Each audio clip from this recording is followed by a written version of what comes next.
Hello everyone, I'm Teresa Miller and welcome to Writing Out Loud. My guest today is Karen Keith, news anchor, KJRH Television, telejournalist. Hi Karen, thanks for being here. Oh, it's great to be here. Nice to see you. Nice to see you. Those of us who are in the print media often talk about how few opportunities there are for us to publish, and yet there are hundreds of publishing houses and hundreds and thousands of magazines. Is a window of opportunity even smaller for people who want to get into telejournalism? Well, it depends on exactly what you're wanting to do. When I started out, there were 3 primary stations, ABC, NBC, and CBS, and now you know when you look at that cable box, there are a lot more places and opportunities for broadcast. So I think that depending on what venue you want to do, that there are more opportunities out there. You just may have to be open to some different things. Karen, how did you get started? I simply decided that's what I wanted to do. There wasn't much more to it than that. I was in college, and I always liked debate early on, and I always liked to watch the news. I mean, I can remember watching Chet Huntley and David Brinkley, the Kennedy elections. That was a big deal in our household, and so I remember that vividly, and that probably were, that may have been the early seeds that got me started. And then in college, after one semester, I decided that's exactly what I was going to do, and just went headlong in that direction. Did you ever have any doubts? No. I mean, and I know that I'm very fortunate in that respect, that once I made up my mind, I never thought that, I wouldn't make it or anything like that.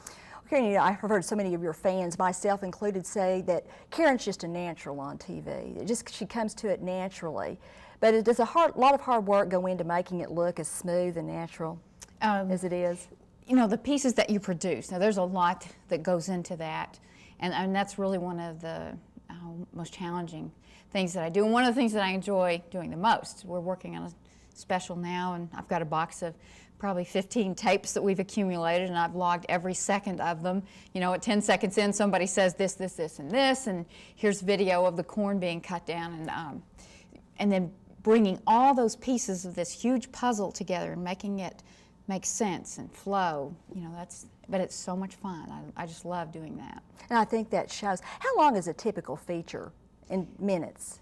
It depends, around 2 minutes, 1:40, 2 minutes to 2:20, and that would be like success stories that I do and write stuff. Those would fall into that type of time frame. How much time would you say put into something that takes only that much time, airtime?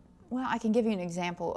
The story that we'll do next Monday, we shot some preliminary video, and that probably took about an hour and a half. We're going to do Levada Nichols, and so we shot some things in the classroom when school was in session.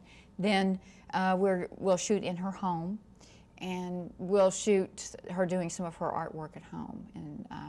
And she's a great photographer, and she does. It kind of crosses in several different mediums.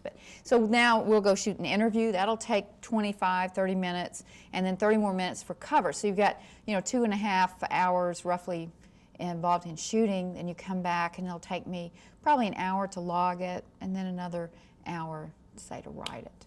And then we have to edit it, and there's another hour to an hour and a half.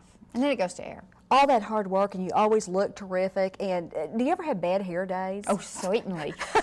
Don't ask me my secrets, but yes. I mean, most definitely. And you've got to have days, Karen, like all of us, that you get up and it's just not a good day for you. Things go wrong, and yet on camera, you have to be composed. You have to seem as if you're on top of everything. How do you handle it? Is it discipline? Well, I always tell people that I think I'm shy of brick sometimes because I'm always in a good mood, and that is just normally true. Even if I'm upset, it passes off. It goes away. If something upsets me, 5 minutes later I can figure out, okay, that happened, so let's just not beleaguer the point and go on. And I don't know. So I go on this little plane and go forward. Well, you're certainly to be commended for that. And as I said, I think there is therapy for that Thank kind you. of. Thank you, Teresa. I should go sign up rather quickly. What kind of skills have you had to work on? And we know you had this natural talent, but did you have to work on certain skills over the years to become the journalist you are today? Oh, sure. I mean, learning to write for television and television news, you have to learn to write to video. It's much different than what you do. And I've read some of your work, and you use a lot more words than I do. We use words sparingly, And most of what I do, some people write differently for TV than others, but what I do a lot of times is allow people to tell their own story. And you'll notice in my stories, I'll just have one little line, and usually it's their sound bites tied together. I try to just tie them together and let them tell their own story. And that's just kind of developed over the years. Do you watch yourself on television? Not very much. Usually I'll go, oh gosh, you know, why didn't you do your makeup better that day? Or, you know, your hair looks kind of fuzzy around the edges. Or why don't you get a new hairdo? That's how I pick on myself the most, because how long have you known me with this same haircut? I know Dale, your director, is sitting in there going, Karen, you had that when we were at 8 together years and years ago. So, but it works, and that's why we all feel close to you and recognize you. I mean, you'd think I would grow up. That's sort of like, you know, get a more sophisticated hairdo. But do people respond to that? If you do change your hair, for example, or wear a certain outfit, do you get responses from your audience? Sure. The lime green suit has had a few. The lime green, tell us about that. The lime green suit. It's, what's the story about the lime green suit? I bought it. You know, I thought, oh, this will just be bright and cheery.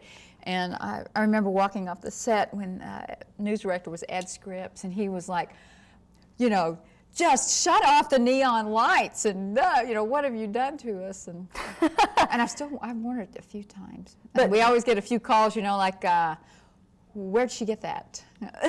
Well, Karen, we know you're still young and vivacious, but have you been in telejournalism how many years now? 76. I worked as a weekend intern. So you've been in the business quite a while.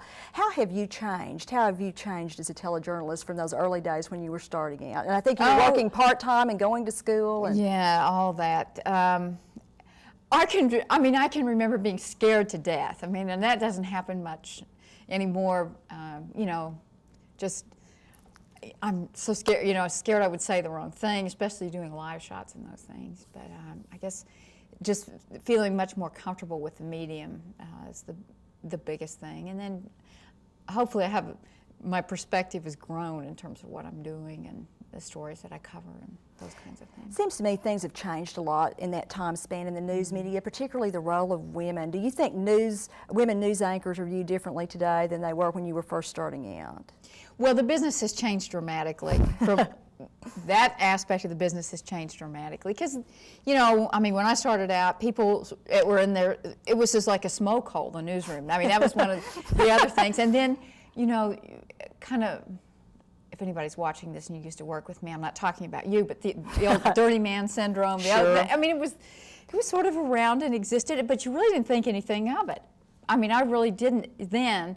And I mean, now I would certainly be more cognizant of it, but I growing up with my 3 brothers, and I don't know, I was sort of immune to being sensitive, too overly sensitive to that issue. Now, I mean, certainly women are much more aware of how they're treated in the workplace and so on. And becoming more prominent in telejournalism. Oh, definitely, absolutely. The doors are just, it's so much different. But I remember early on, and I think when I started, I was at such a time that it was good to be a young woman coming into the market, because I would compete against someone, say, for a weekend anchor job. And it never occurred to me that I might not get it because I was female. It really didn't. And many times I would get the job, and that was great. You mentioned Chet Huntley and David Brinkley. Were there any women telejournalists that inspired you? Oh, Barbara Walters, certainly. I mean, she was one of the first out there in the forefront. And she just does a fabulous job and continues to do so. And to do the stories that she has done, meet the people that she has met, I mean, that's really something. Have you met Barbara Walters, or would you like to? I will tell you, I saw Barbara Walters. She was with Henry Kissinger at Nixon's inauguration, and I was standing there in probably what looked like a nightgown. I thought I was dressed up. I mean, I look back on that and I think, how could I go to this inaugural ball like this? Some friends, he was where I'm a registered Democrat. Can I say that out loud? Sure, Probably shouldn't, sure. but I'm a registered Democrat. But this friend of mine was on the Re-elect Nixon committee, and I literally rode on the floor of a bus. He said, "If you get here, I will get you into the inaugural balls," and he did. And his girlfriend and I went out there, and I can remember it was the coldest year.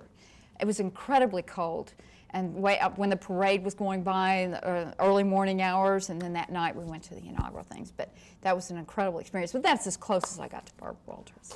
You know, another change that some people have noted critically in telejournalism is there's such an emphasis on getting ratings now that we're seeing more and more sensationalism and exploitation. Do you agree with that, or is there still a heart in the newsroom? There's definitely a heart in the newsroom, and I say that with absolute certainty in our newsroom for sure. I mean, Jerry loves to do people stories, and I think in anything that he does, the heart comes through with what he's doing.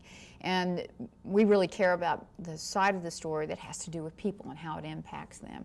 And I think that element is in a lot of the TV stations. Yes, the sensationalism is there and is trying to permeate more and more, and that's sort of a pressure from the entertainment factor that has come into news, come into play. We're having more and more trouble with maintaining numbers. There's competition for numbers, and so people are doing more and more outrageous things in order to maintain their viewer base. Are there times when you're out in the field, Karen, and maybe you see a shot that would be really wonderful on television, attract a lot of attention, but you say, no, we're going to have to turn the cameras off, we can't use this because it's not right, that ethical considerations come in for you?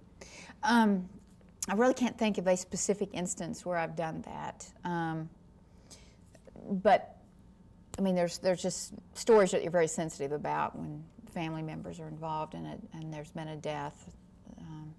Those things I think we're all very sensitive about. We always put ourselves in their place and try to imagine what that would feel like. There's another interesting conflict you've been involved with, and you've done a series or doing a feature on the Amish. And yet the Amish are against all technology, or certainly don't have TVs, I don't believe, do they? And here you come in with TV cameras. How did you balance that? How did that work? That was really tough, and sometimes I wondered if we crossed the line. I had an association with the Amish community because I've been stopping there for years to buy things from the country bakery and different places, and it was one of those things where, you know, they didn't know who I was from Adam because they didn't watch TV, but I always leave my card and say, you know, I really want to do this story, I want to do this story over the years.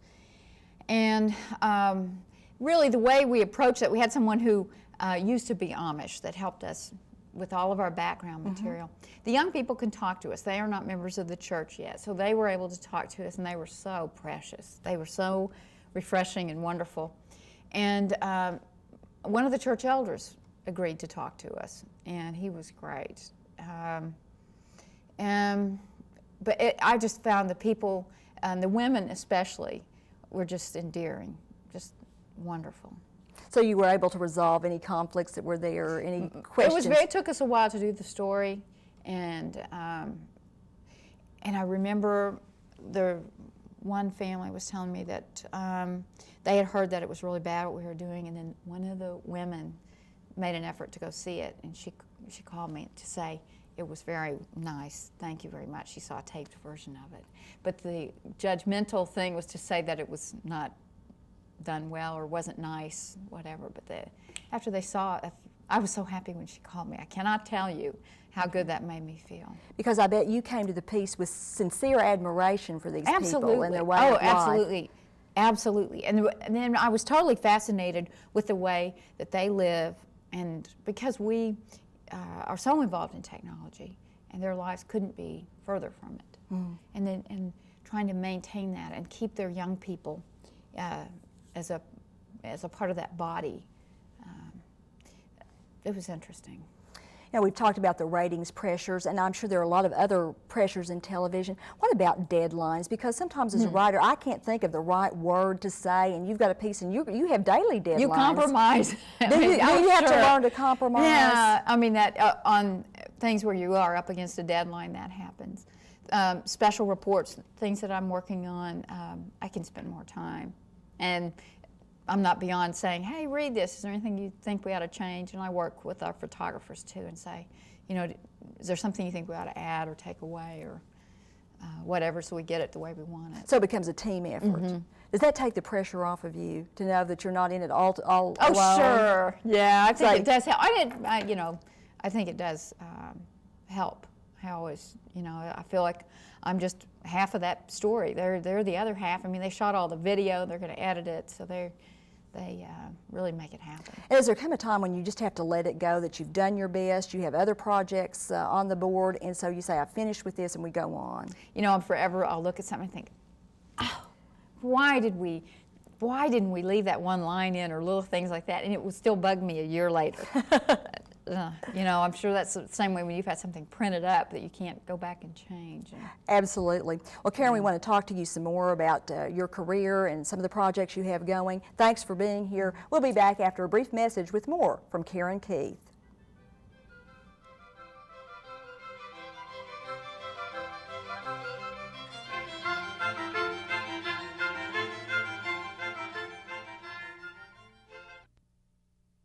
This is an RSU-TV Encore presentation of Writing Out Loud.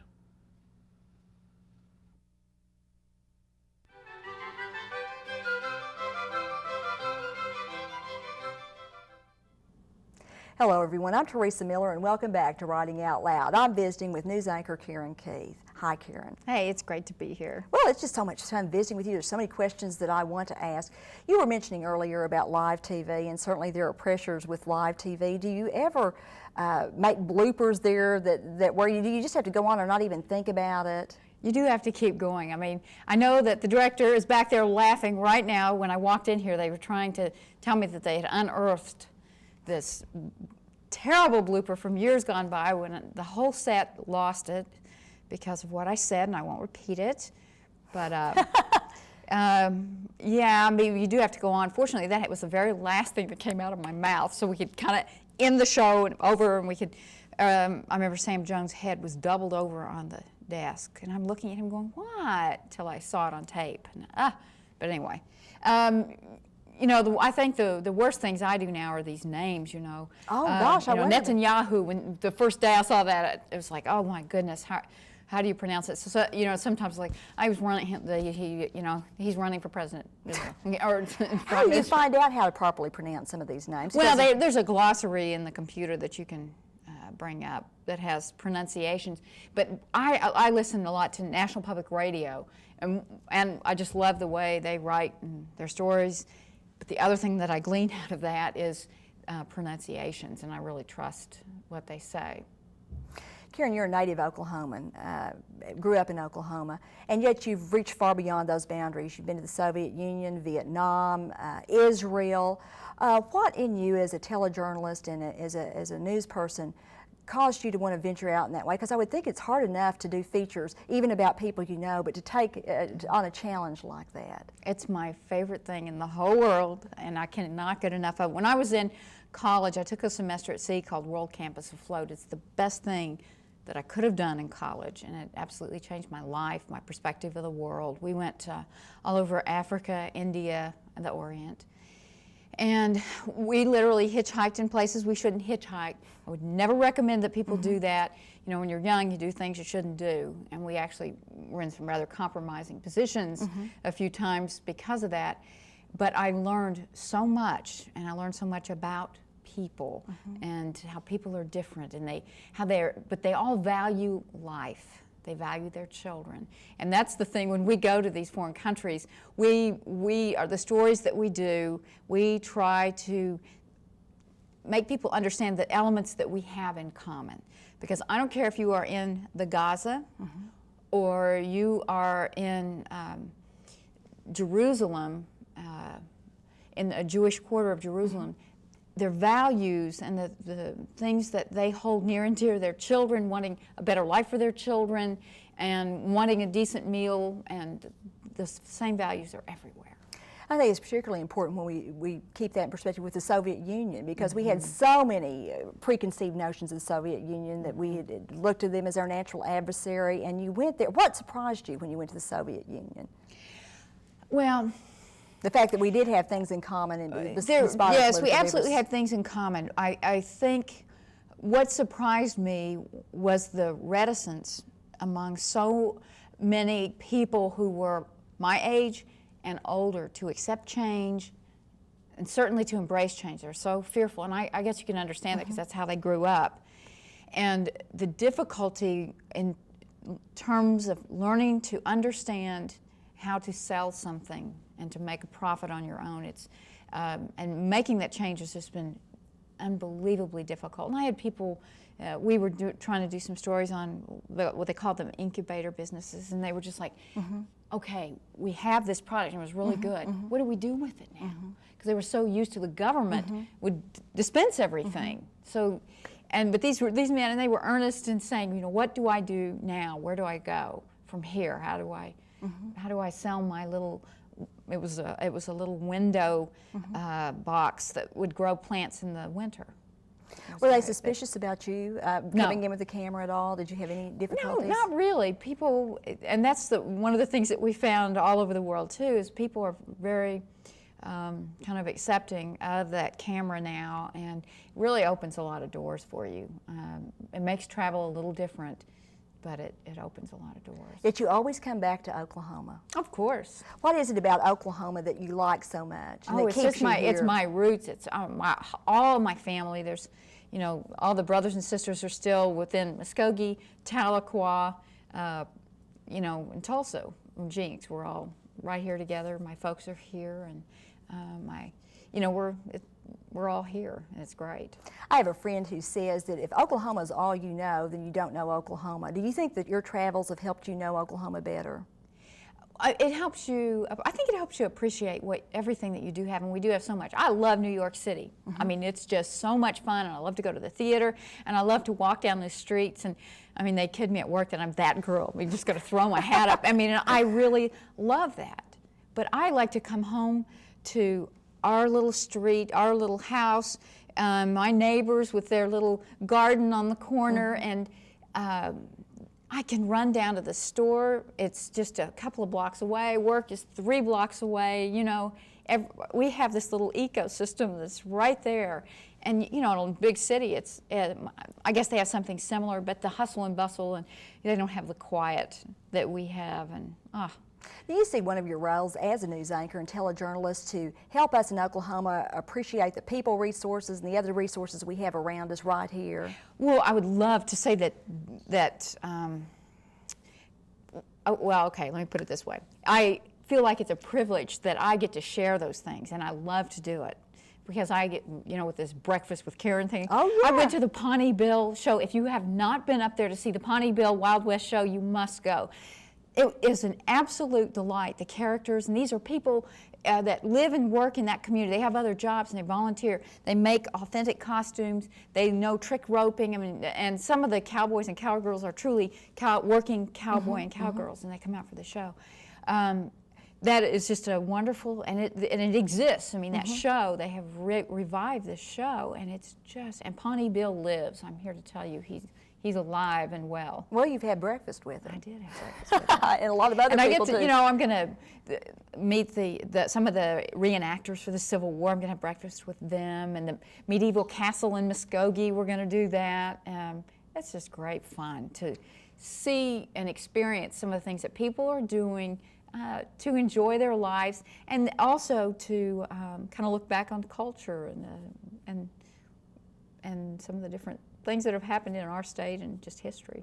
And you do, I think, such a great job of calling attention to our people resources through your signature features, The Right Stuff and Success Stories. How did you come up with the idea for those features?